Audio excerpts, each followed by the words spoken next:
Universal design is a framework, a concept that has been being researched by the Center of Applied Science, Special Technology, or CAST, cast.org. And they've gathered a huge amount of research from both neuroscience and from 21st century learning and impact of technology. And what they have discovered through this research is that the brain really engages three neural networks in order for students to be optimal learners. And so you have a recognition network, you have a strategic network, and you have an affective network. And if a child isn't being engaged in all three of those areas, then the curriculum and the classroom is really disabling for some of those children. So for example, I'm a very visual learner, and if I go into a classroom where the teacher is just lecturing all the time, I'm going to struggle with trying to understand the concepts. But if the teacher presents knowledge or content in multiple ways, then I'm ensuring that I'm making sure that my visual learners and my auditory learners, my kinesthetic learners all have opportunities to access that content. I think one of the other major principles about universal design is that they recognize that there are really two major influences that are happening on classrooms across this country. And so there's tremendous impact right now on teachers with regards to standards and rigor and accountability and special education law that is basically requiring teachers to differentiate instructions to meet every student's need.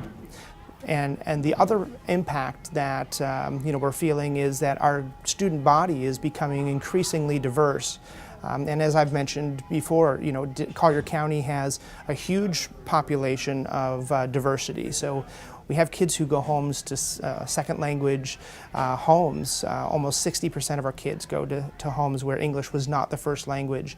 And we have 160 different languages that are spoken by parents that have come from all over the world to live in South Florida.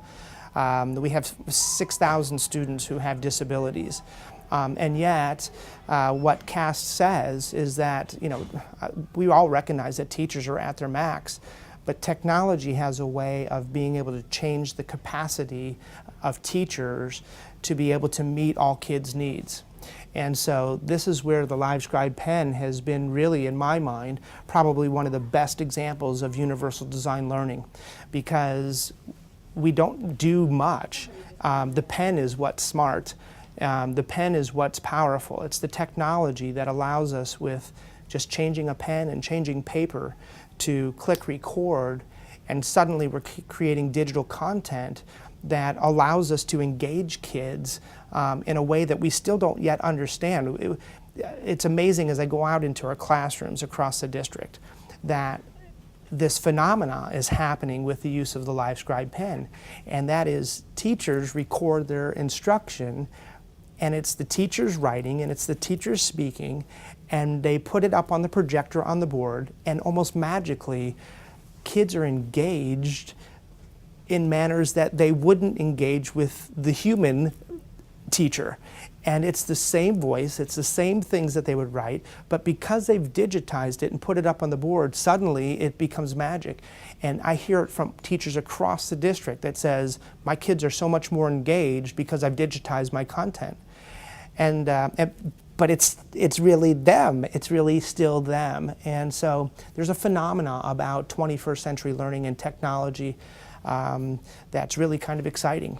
And I think that's the passion that teachers are finding with this pen, is that we don't understand necessarily why it's happening, but we can't deny the fact that this is happening across the district. And it's not just one teacher that says it, it's teacher after teacher after teacher that says the level of engagement in my class has gone up incredibly as a result of it.